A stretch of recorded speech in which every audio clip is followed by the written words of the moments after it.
Hello, everybody, and welcome back to the Salt Lake City Snowhawks expansion franchise here on Madden 25. In this episode, we're going to preview Super Bowl LXII as our Salt Lake City Snowhawks overcome insurmountable odds, going from 3-6 all the way to 10-7, winning the NFC West title and also winning the NFC Championship, as we had the David versus Goliath upset over the top-seeded Philadelphia Eagles, a 16-1 record in the regular season. We outgained them 560-450, winning by a score of 27-20, and Lucas McDonald the difference in this one. 324 passing, 2 touchdowns, completing 75% on 52 pass attempts, and he also rushed a touchdown into the house as well, as we had huge contributions from rookie Carlos Alvarez going over 100 yards, as well as Dontavion Wicks going over 100 with a score. And defensively, our defensive front has been phenomenal. 2 tackles for loss, 3 sacks for Caleb Patton, NFC Defensive Player of the Week, and Andrew Van Ginkel, 2 sacks for him. And we also had an interception from rookie Dale Gilmore, as he has really fortified our back end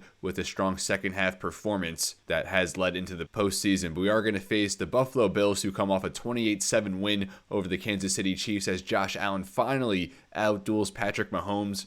Mahomes was the regular season passing leader and also had 52 touchdown passes, but Josh Allen gets the best of him in this one, going for 270 for 4 touchdowns, completing 82%, as he finally reaches the big game for the first time in his career, now in year 9. But to get this episode started, we are going to look at the Pro Bowl roster. Of course, we won't have any participants because we have bigger things to look forward to, as we're heading to Atlanta, Georgia, to the Mercedes-Benz for battle with the Buffalo Bills. But before that, let's look at the Pro Bowl roster. Starting in the NFC, Jalen Hurts, the top quarterback, as we just upset him. And then also Jared Goff. Going back to the divisional round, we upset the number 2 seed Detroit Lions. So the top 2 quarterbacks, we ended their season. And the third quarterback, Ben Davis, rookie out of Fresno State, to the Dallas Cowboys. Our receiver, Carlos Alvarez, a very strong candidacy for Rookie of the Year, but I think Ben Davis, top 5 in passing, probably going to win it.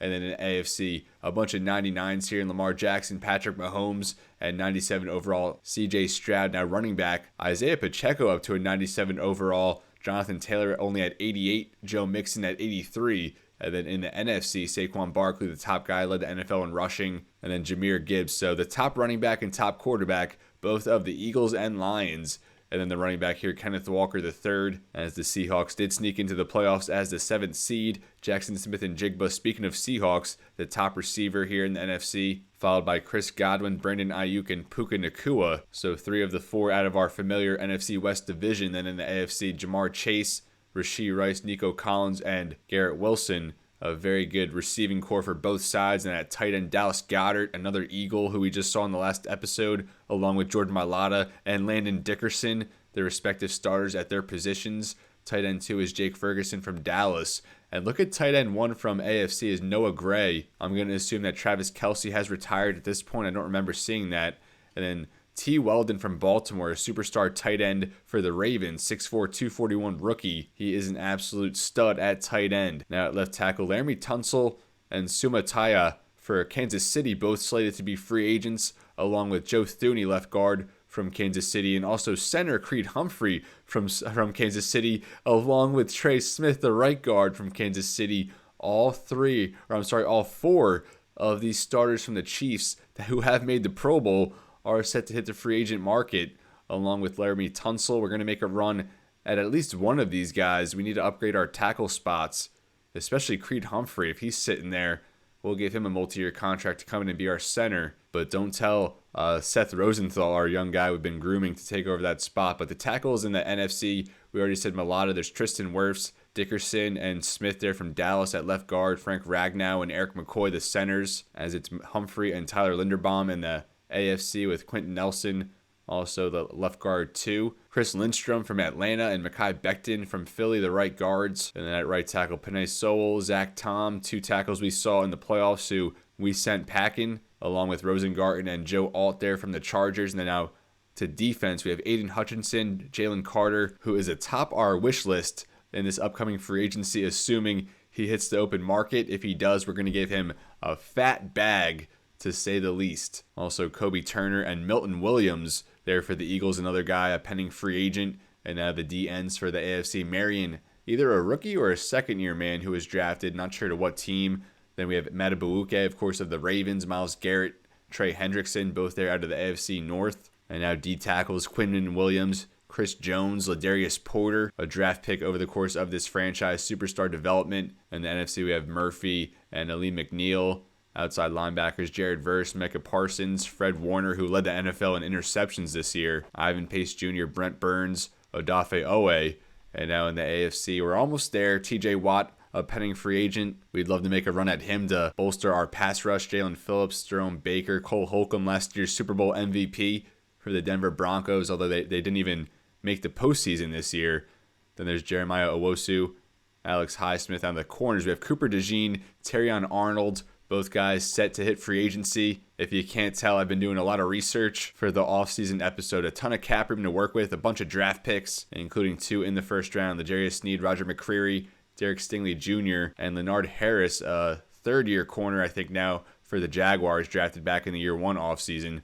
Also, Jair Alexander, Trayvon Diggs making it for the NFC. And then we have 2 rookie safeties. Eric Wembley here from the NFC for the Vikings, and John Austin, 82 overall for the AFC. I forget what team he's for. Also, Elijah Molden as the top free safety. He must have had a very good year, obviously. Also, Buda Baker down here, Brian Branch, Julian Blackman of Indianapolis, and also Kyle Hamilton. And then Joshua Cardi, we cut him in the season. Then he goes on to become the Pro Bowl kicker. I think ended up with the Ravens. A good redemption story from him. Will Reichard from Minnesota, Behringer from Philly, and we see Rashad White there as a kick returner for the NFC, as that will do it for this year's Pro Bowlers. And now we'll gloss over the award winners, and Patrick Mahomes captures his 4th MVP. He won it back in year 1, and then Josh Allen won the next 2, which now brings us to Mahomes winning this one. So it's either been Mahomes or Josh Allen winning the MVP award, and of course we're going to see Josh Allen in the Super Bowl next episode. Lamar Jackson, Jalen Hurts up here, also Will Evans from the Rams. He was tremendous last year as a 3rd-round pick his 2nd year, but they still went out and signed Bryce Young. I don't think he even played a snap. We have rookie quarterback here, Ben Davis, going to be Offensive Rookie of the Year, I would assume. And now for Coach of the Year, Nick Sirianni. So back-to-back 16-1 seasons from the Eagles, but that results in a 1-2 record in the postseason in that span as we completed that gargantuan upset over the Eagles in the NFC Championship game. John Gruden finishes 3rd in Coach of the Year voting, although I think he should have been the guy after starting 3-6 and now has since led the Snowhawks to their first ever playoff run and first ever Super Bowl appearance. Now we'll go by conference for Offensive Player of the Year. Jalen Hurts, phenomenal season, over 4,000 passing yards with I think 30 plus touchdown passes and another 15 on the ground. Jahmyr Gibbs is up here. We bottled him up in the divisional round of the playoffs. Puka Nacua, Saquon Barkley led all rushers this season. Will Evans also up here. We see him again. And Defensive Player of the Year, Jared Verse from the Rams. He tore us up in both meetings this season. Fred Warner led the NFL in interceptions. And then Andrew Van Ginkel all the way at 3rd in Defensive Player of the Year voting. Finished with 15 sacks, a huge performance here in a contract year. Going to cash in the offseason. Jalen Carter talking about cashing in. Hopefully he does not re-sign with the Eagles. We're really hoping to make a run at him in this upcoming offseason. And Ben Davis, Offensive Rookie of the Year, our own Carlos Alvarez right behind him. And I even mentioned, I think last episode or the episode before, that Alvarez had a strong case to win Rookie of the Year, but Ben Davis just too strong of a candidacy, so a bad year for Alvarez, as he was just outmatched by someone in a very good opportunity, as Ben Davis did, the successor to Dak Prescott, but Alvarez over 1,000 yards, 12 touchdown catches.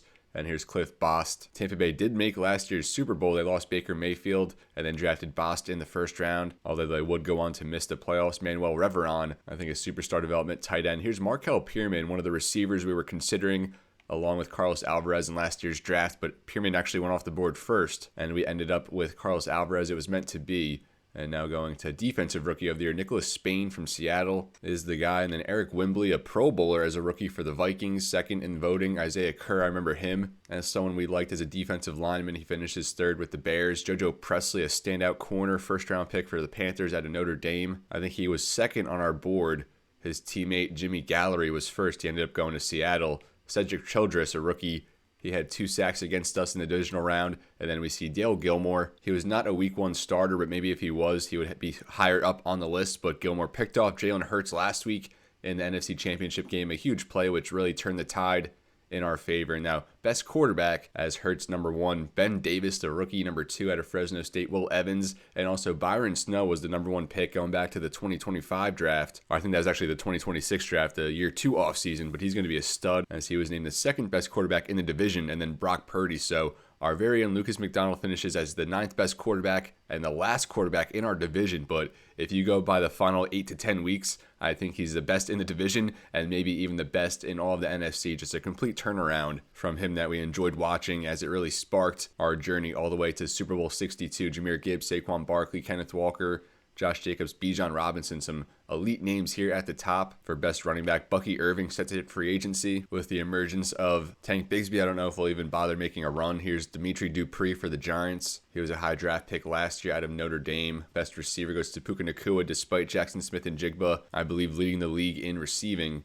IU, Chris Godwin, Christian Watson up here. He had that big catch in the wild card round on 3rd and 28 to convert an early drive for the Packers. Amon-Ra St. Brown, we blanked him in the divisional round. And even Carlos Alvarez, a top 10 receiver in the NFC, finishing at 9. We have no offensive lineman, but Mekhi Becton named best offensive lineman in the NFC. Aiden Hutchinson, the best defensive lineman after a 15-sack season. Jalen Carter, Byron Murphy the second behind him. Also Steve Groves. He must have been someone drafted over the course of this franchise. CJ Daniels, another guy like that for Atlanta.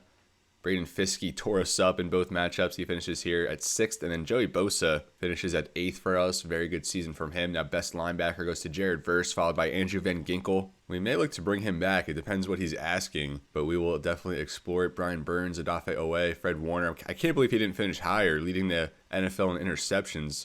Micah Parsons, Nick Herbig. Best DB goes to Nathan Scruggs. So our second-year corner wins best defensive back. I did not see that coming after a 5-interception season, and that is what we're talking about. Brian Branch, Tyke Smith, Budda Baker, a lot of safeties here. Kenny Widmer, he's a corner for the Rams. I think a first-round pick back in year 1. Terrion Arnold and Quinyon Mitchell, both guys set for free agency, going to make a run at either or maybe even both of them if they're out there. Best kicker goes to Tyler Bass, as he's now a Packer. And then we'll go through the AFC real quick.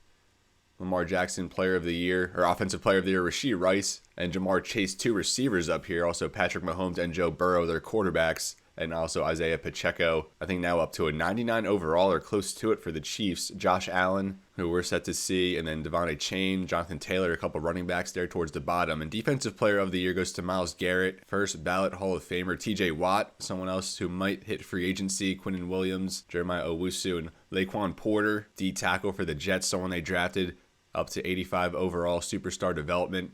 Offensive Rookie of the Year goes to Nolan Kinley, a running back for the Jaguars. Then 2 Titans up here, Sheldon Crowder, tight end out of Notre Dame, Emmanuel Sykes, and then a Bills player here, Joe Middleton. So we're going to see him in the Super Bowl. And another receiver down here, Michael Aiken. He wasn't really someone in consideration, but he was one of those first-round receivers that were in that big cluster. Ends up with the Jags, as they had a receiver and then a running back here in the Offensive Rookie of the Year running, although one of them did win it.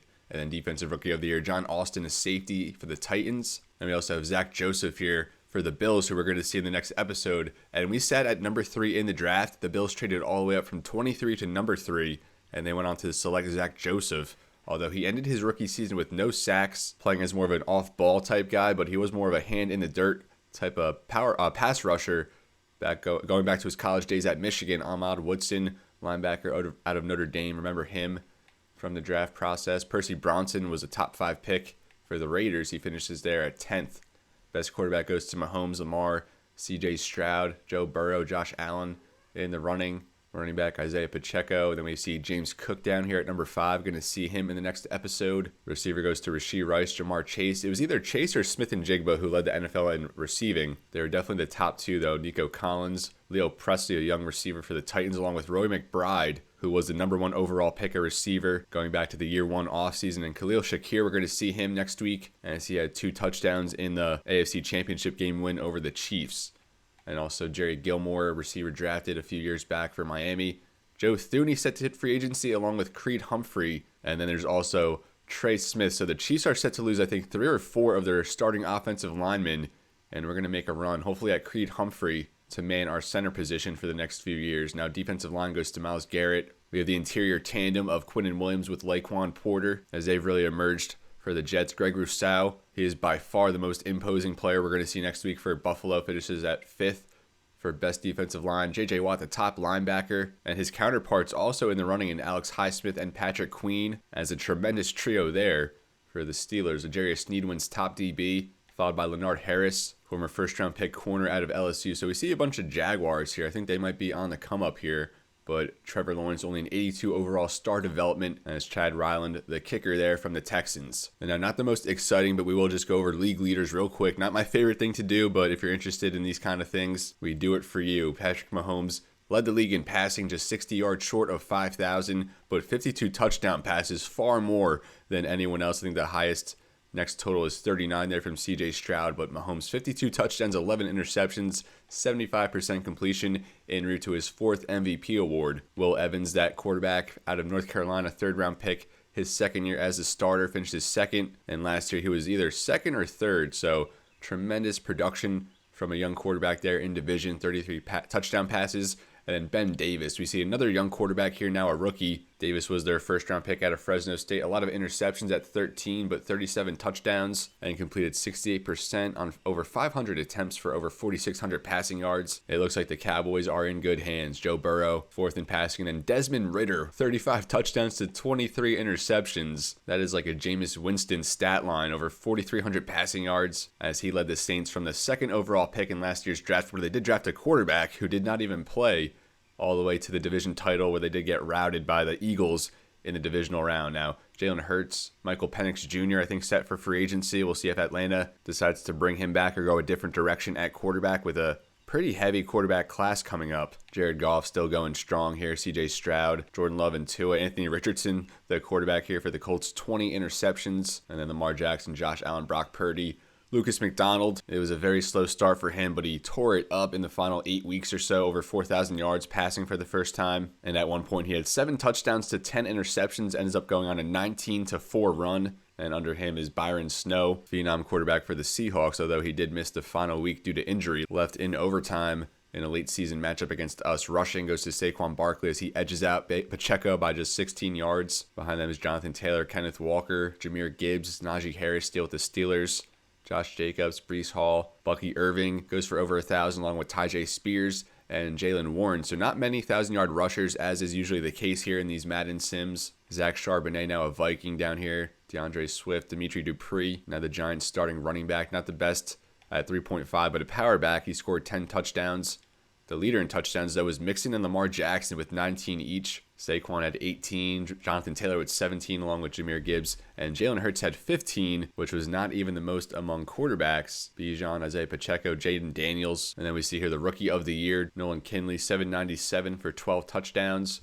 And going over to receiving. So it was Jamar Chase. He edges out Jackson Smith-Njigba by just 6 receiving yards, although it took 11 more catches for him to get there, although they both had 12 touchdown catches. Chris Godwin up here still kicking, goes for over 100 catches, 1,400 receiving yards. Rashee Rice here, 20 touchdown catches, led the league there. And then we have CeeDee Lamb, Brandon Ayuk, Devontae Logan, another Cowboy up here, along with Lamb, as they make up one of the better combos in the NFL. Logan out of LSU in his 3rd year. Puka Nacua, Garrett Wilson, Amon-Ra St. Brown, Brian Thomas Jr. And then we see Carlos Alvarez, 1,149 yards, 11 touchdowns, and 76 catches, followed by Nico Collins and Travis Weldon, actually a 3rd-year tight end. I thought he was a rookie. 3rd-year tight end out of Texas. We don't often see this much tight end production, but over 1,100 yards, 96 catches, the focal point in that Baltimore offense, playing as the successor there to Mark Andrews.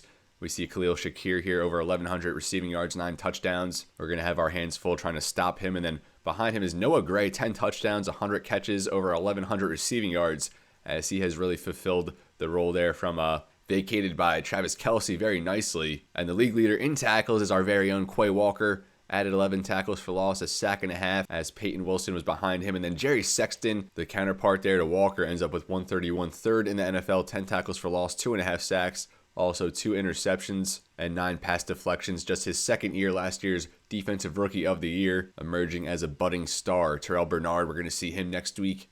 Robert Spillane, Dion Henley, Cole Holcomb, last year's Super Bowl MVP. Jerome Baker, Christian Harris. Now going over to sacks, the leader this year was Jarrett Verse, tied with Myles Garrett. Each had 17.5. Garrett with more TFLs at 19 to Verse's 16. And then we see Andrew Van Ginkel here, 15 sacks, led the NFL with 25 tackles for loss. Really flourished as we put him more up on the line of scrimmage, and he was tremendous in that role.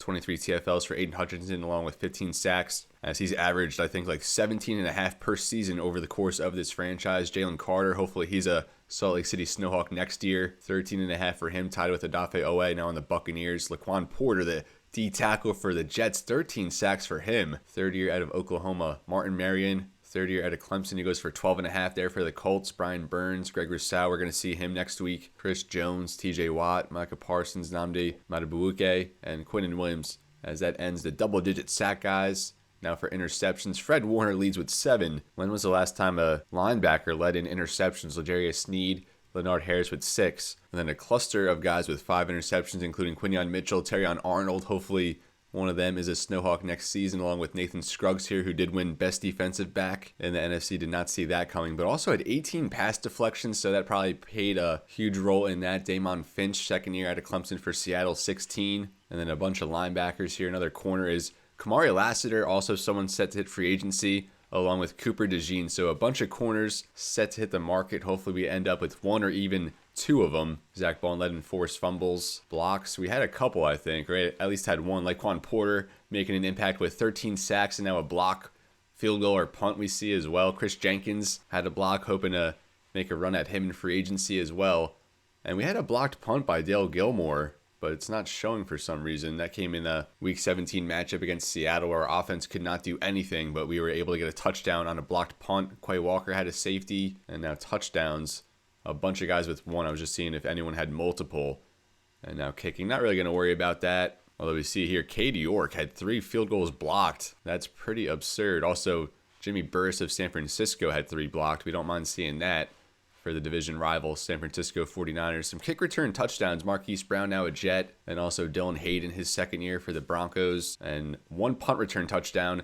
Skylar Goddard, former first-round pick for the Vikings. And now one last thing of tedious work. We are going to go through our player stats and recap that, as it is our recap episode. But after this, we will jump into the Super Bowl 62 preview, and that'll be our sole focus until the end. But Lucas McDonald goes over 4,000 passing yards for the first time in his career, as he's now up to a 93 overall X Factor, and he does have a lot of abilities now. He reached 90 overall last time we upgraded him, which unlocked an extra ability, but he has Blitz Radar, Spin Cycle, Safety Valve, Jukebox, Gutsy Scrambler, and Comeback. So I think once we started progressing him a little bit and he got more X Factor abilities, that's when our offense really just the turning point ensued, as the interceptions were pretty high, but a lot of those were in the first half of the season, as we said. And Chris Woodard, our 5th round pick from the year 2 offseason, he saw his first game action go 9 for 12, 88 yards in relief for McDonald during that overtime game against the Rams early in the season. McDonald also doubled up as our leading rusher, going for 623, 8 touchdowns on the ground for 6.9 per clip. Tank Bigsby 4.3, which will take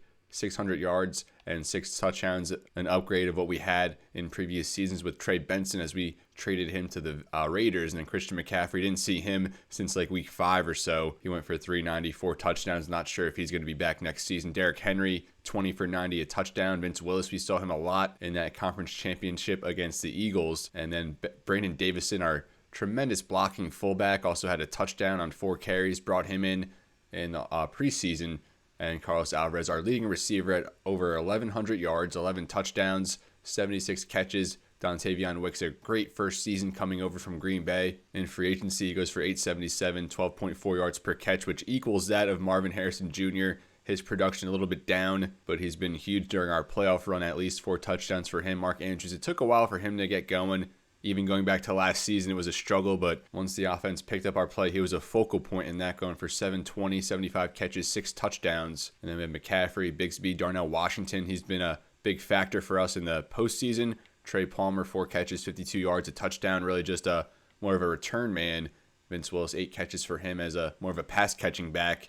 And downs played will just sort by for offensive line. Ryan Kelly, just 2 sacks allowed at center, but he is going to be out for Super Bowl 62. Broken ribs suffered in last week's NFC Championship game, so we're going to have to rely on rookie Seth Rosenthal to carry the torch. No pressure for your first career start, just going up against the Buffalo Bills in the Super Bowl. 17 sacks allowed by Colton Miller, 18 by Ike Mekonwu, but those are a little bit inflated because Lucas McDonald, sometimes he'll half decide between scrambling and not, and then we'll just get wrapped up on the edge trying to work out. So we don't fault these guys too much, but still not the best pass protection, although it did get a lot better as we went on. Randy Samuels and Cade Moreland, 5 and 10 sacks allowed respectively. And here's Seth Rosenthal, 75 snaps played during the regular season, no sacks allowed, 6'2", 323 out of North Carolina.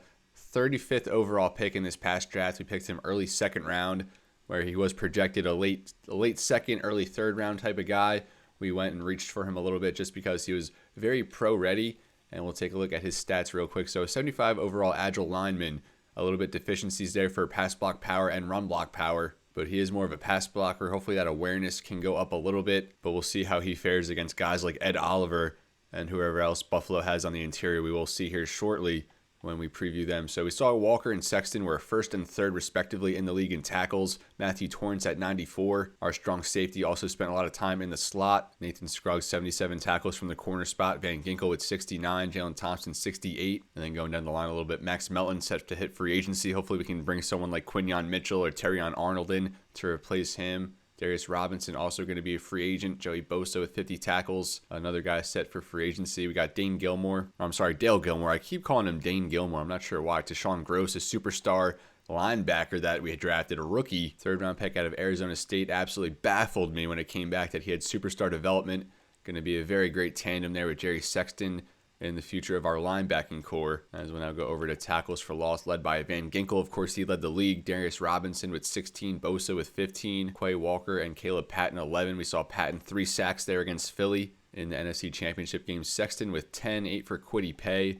And now sack leaders, 15 for Van Ginkel. Just remarkable production there. 8.5 for Bosa, 6.5 for Robinson, 5.5 for Patton, 3.5 for Kwity Paye, and Draymond Jones with 3. They just always seem to be timely. He only had 8 tackles all season, 3 of them for sacks. Jerry Sexton 2.5, Quay Walker, Matthew Torrance 1.5 each. Now interceptions, Nathan Scruggs led with 5, the most we've had, I believe, from a single player over the course of this franchise in a season. Melton with 3. I think all 3 of those were in like the first 4 games. Jerry Sexton, Jalen Thompson with 2, and Dale Gilmore with 1. Also picked off Jalen Hurts last week. 18 pass deflections for Scruggs led the league. Jerry Sexton and Quay Walker with 9. Dale Gilmore with 8. I think 5 or 6 of those were earlier in the season in that game against the Packers. Just went off in that one. Matthew Torrance also with 8. 5 for McMillan. I think most of those were earlier in the season. He really didn't have much of a role down the stretch. And 2 forced fumbles from Scruggs. We didn't see that earlier, with 1 from Paye, Bosa, and Torrance. And blocks, I guess we didn't have. We did have 1. It didn't show on the overall board for some reason among NFL leaders, but here it does show.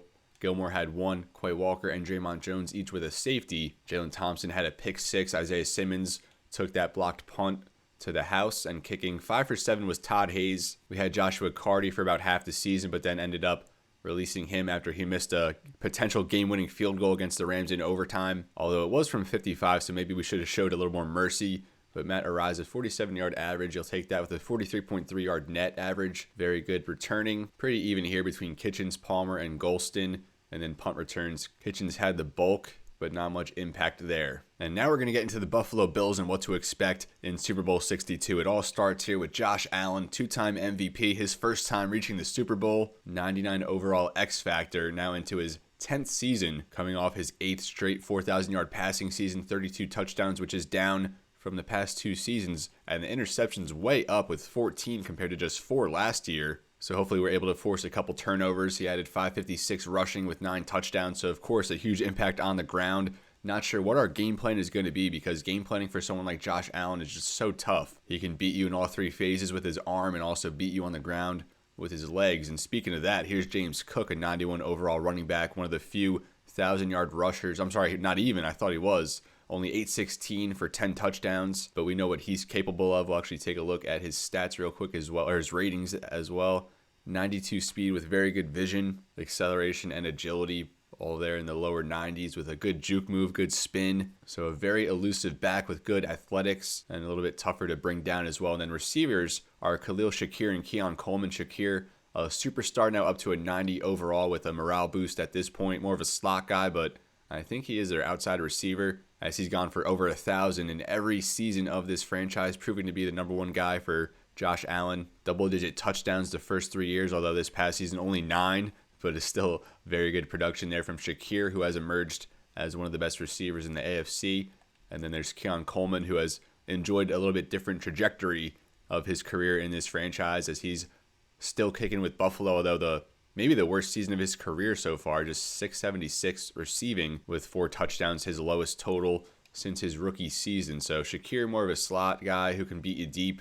Keon Coleman uses that big body at 6'3", 213, gets off the line very well with 90 release, 95 jumping, great spec catch, and just good catching in general. And he'll beat you in the short to medium range, never going to beat you deep with just 75 deep route. And then Jalen McMillan, the third receiver here. So probably the slot guy where Shakir going to try and beat you over the top, and Keon Coleman going to chip away in the short to intermediate range. And then Dalton Kincaid, still one of the best tight ends in the league now, up to an X factor. 6'4", 240. We'll take a look at his ratings. 86 speed, 94 catching.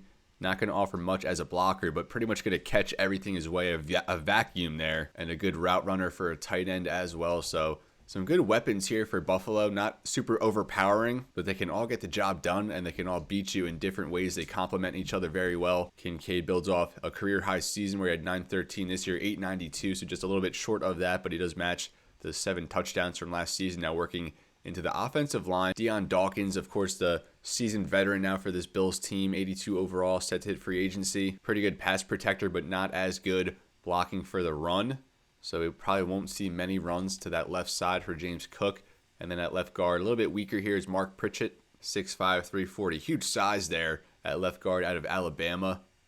6 sacks allowed this season, former 4th-round pick, so they've groomed him well into a starting role. And now at center, Connor McGovern, the top-rated offensive lineman now to this point at 85. Very experienced, but not going to offer much as a lead blocker or a run blocker. So it looks like they might run to the right side heavy as McGovern, like we said, a good pass protector like Deion Dawkins, but the run blocking not all that great. And then we get George McIntyre at right guard, star development, his 3rd year out of San Diego State. Again, another pass protector, so that probably is their scheme. Only 84 strength though, 60 run block finesse, 68 run block power with only 72 lead blocks. So they definitely do not have the run blockers on this offensive line. That might pay to our favor in terms of our game plan. It seems like we're only going to have to really worry about Josh Allen beating us with his arm, at least as our main focus. And again, but Spencer Brown looks to be their top offensive lineman. It's 93 strength, good lead block, overall very good blocker, their best run blocker by far. Although that 73 pass block finesse, not the best, as he's set for battle mostly with Andrew Van Ginkel, who is a very good finesse pass rusher. So hopefully that pays to our favor.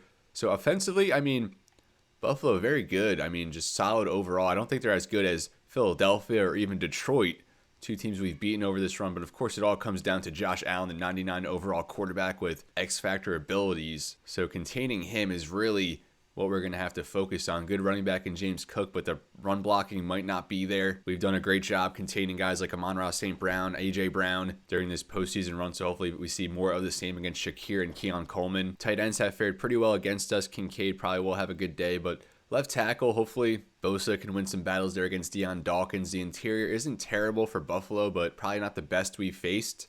And then at right tackle, it gets a little bit better there with Spencer Brown. But I think our defensive line might be able to get some good opportunities, especially stopping the run. Now going over to defense, and this is where it gets a little more tricky, is Greg Rousseau. Phenomenal power rusher, now up to 93 overall. Superstar development, double-digit sacks every year of this franchise, coming off 11.5 this season with 12 tackles for loss, as he's emerging as one of the best pass rushers in Buffalo Bills history. Now up to 3 Pro Bowls. Gonna be up there with Bruce Smith maybe by the time he's done. His complement, AJ Epineza, not as strong but still a solid player, as they have 2 power rusher archetypes starting on the edges. Although only 5 tackles, so I don't know if Epineza is the starter at at right end. I'm not sure who else it would be though. I guess there are 3-4, so maybe they have Dwayne Carter here, D tackle, his 4th year out of Duke. We'll take a look at his stats, and I guess he is a starter on the defensive line. Dwayne Carter looks to be a solid run stopper with 51 tackles, 12 for loss, a sack and a half. But of course, the main guy there on the interior is Ed Oliver, up to 86 overall now, 29 years old, 89 strength with 83 speed. Tremendous combo of speed and strength with tremendous skill set, 88 block shed, 87 power move, with 82 finesse to boot, so he can get off blocks and beat you with speed and power. So I'm going to assume their 3-4 front consists of Oliver, Carter, and then Greg Rousseau, which would make their linebackers fairly weak, I guess. I mean, their top guy is only Terrell Bernard here at 84, was among the league leaders in tackles. Looking at his ratings, 86 speed, 91 play rec, 94 pursuit, although only 73 block shed, so he does play the run very well, but just might struggle to get off blocks. Not the best in coverage, but he could hold his own. So more of an instinctual, intangibles type of linebacker. But I don't really know who else to have. I mean, Zach Joseph, we mentioned, he was the 3rd overall pick from this past NFL draft. Speed rusher archetype. It looks like they've been having him play more of as an off-ball guy. I don't know if a 3-4 scheme was the best fit for him, as he ended his rookie season with 0 sacks, coming out as a speed rusher. You're hoping he would make an impact in that vicinity of the game, but 9 tackles for loss, 3 pass deflections, so maybe getting settled into that role that he wasn't really accustomed to playing in college. But Buffalo sent us their first, second, third, and fifth round picks in this upcoming draft, so we have more than half of their draft capital, and despite that, we're still set to play against them in the Super Bowl. DJ Johnson, he might be someone who gets some looks as an inside linebacker in this scheme, although I guess not at just 18 tackles. So it's going to be Joseph, Bernard, and then Chester Davis here at left outside linebacker. Very weak in the linebacking core, although it looks like he didn't get any reps really during the regular season. So their front 7, really besides Rousseau and Ed Oliver, a pretty weak unit, and we've been taking advantage with our ground game, especially with Lucas McDonald's scrambles. So hopefully we can take advantage of what seems to be a pretty weak front 7 for Buffalo, despite some star power on the defensive line. But they look pretty good here at the corner positions. Christian Benford out of Villanova, now into his 6th season, 6'1", 205. 95 zone coverage with 92 play rec. Not the most overpowering athlete for a top corner on a team, but certainly gets the job done. Star development. And then behind him, they have Jamal Stoutmeyer out of Ohio. I believe a first-round pick from the year 2 offseason. We'll double-check that real quick, as he was the 27th overall pick in that draft. Finished his first season as a starter with 81 tackles, 2 for loss, 1 interception, 4 pass deflections. We'll see. He's more of a man-to-man corner as opposed to Benford, who's more of a zone, although Stoutmeyer really could go either way with 89 man, 86 zone, and looks to be a better athlete than Benford. So some good upside here from Stoutmeyer just in his 2nd season, former first-round pick out of Ohio. I wonder how many first-round picks the Bobcats have had in their history.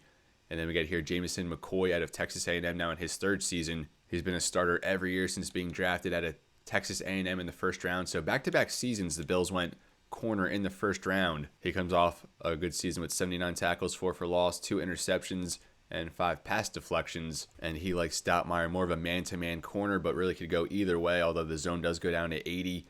A good athlete. So corner spot's pretty good for Buffalo. I would say more complete than their front 7, but just really no star power, as has been the theme, I think, with this team. It's really just Josh Allen on offense, Greg Rousseau on defense, and they're just kind of hoping for the best from there, kind of like the Oilers and Connor McDavid and Leon Draisaitl in the NHL. Cole Bishop at safety, emerging as a very good young safety in the NFL, zone archetype. Only 2 interceptions, though, in his 4 years in Buffalo. None of them came this season.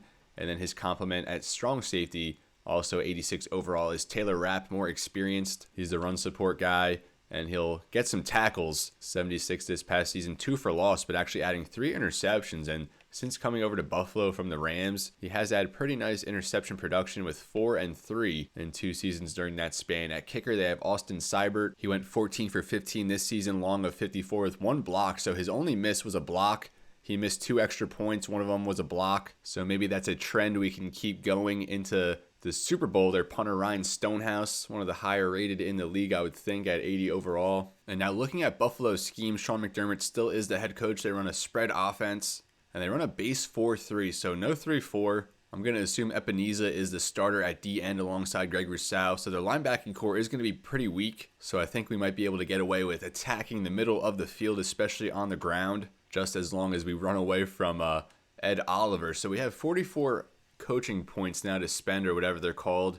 And I want to go back to the turning point of this season was after the bye week. We went on to win 6 of our last 7 or 7 of our last 8 regular season games. And up until then, I was only pouring points into head coach and player personnel. As you can see here, our player personnel is really full, at least in terms of offense and defensive recruitment. But at that point, I started going into offensive coordinator because our quarterback was really struggling. Our offensive line was really struggling.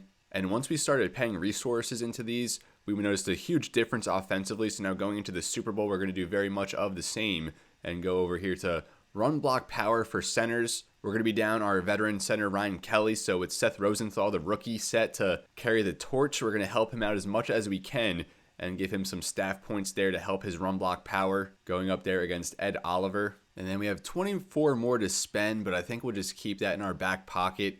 I mean, we want to spend more on player personnel. A few episodes ago, I spent some on D tackle, thinking that was going to be good for Jalen Carter with this pressures on coaching skill. But it turns out he's actually a D end in that scheme, so we might have to just go ahead and pour this into left and right ends, as we actually will just do that, as we're now down to 6 franchise coaching points or whatever they're called. But I like we get that boost for Seth Rosenthal at center because we've already done pretty well at improving our offensive line and our quarterback with those coaching points. So I think we'll be all right. But now really the last order of business to attend to in this episode, we're going to go over the weekly strategy and talk about our game plan here against the Buffalo Bills. Look at play calling tendencies. They are at 51% pass, 49% run. And for the play calling report, we see a lot of inside zone on first and second and long, 4 verts on third and long, third and short, more inside zone and power. So situationally, it looks like they do tend to go for the run, and I am surprised to see that they do pass it only 51%, although I wonder if they count Allen's scrambles as runs for the play calling tendency,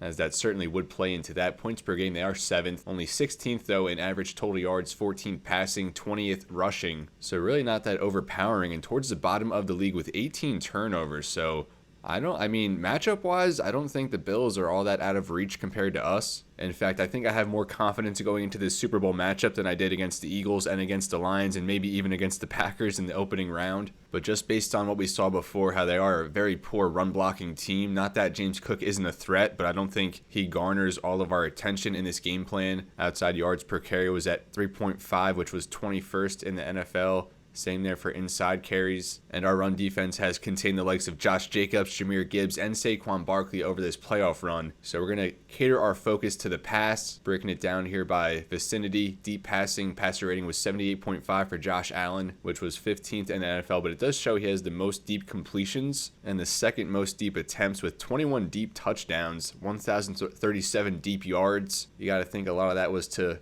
Khalil Shakir.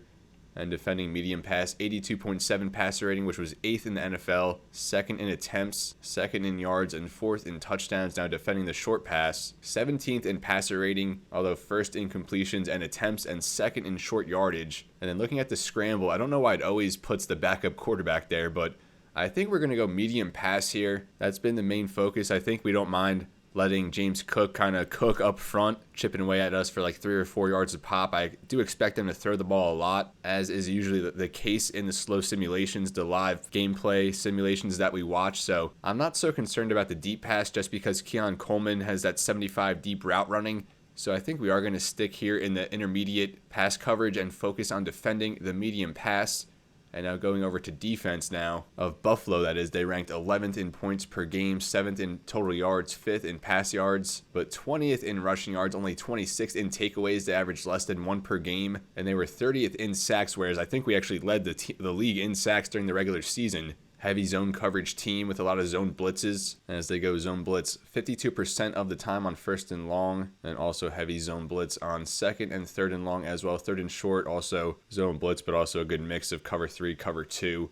So a zone blitz heavy scheme here for Buffalo. We're not going to focus on the running game in this one. We got to keep catering, I think, to our passing game. And Lucas McDonald, as that's been just huge for us in the second half of the season. Now breaking it down by vicinity or phase of the field, Buffalo allowed only a 75.2 deep passer rating, and then going down to medium, 71.4, so even worse in the intermediate range. And then in the short game, 95 short pass rating, 21st in the league. What about blitz counter here? I don't know if we've even selected this one once yet, but based on the high blitz rate from Buffalo, I don't mind going for that. Blitz plays there were 2nd in the league, and with this we'll get blocker blitz awareness, double moves versus off coverage, and the only detriment is faster reaction to short pass. But we're going to roll with this one anyway. But this is where I'm going to leave you folks. Thank you so much for watching. I know it may have been a lot to endure here, going through all the numbers, all the stats, the Pro Bowlers, the award winners, but it is necessary as we have to do our due diligence, as I always say, and just fully immerse ourselves in this franchise. Year 4, Super Bowl 62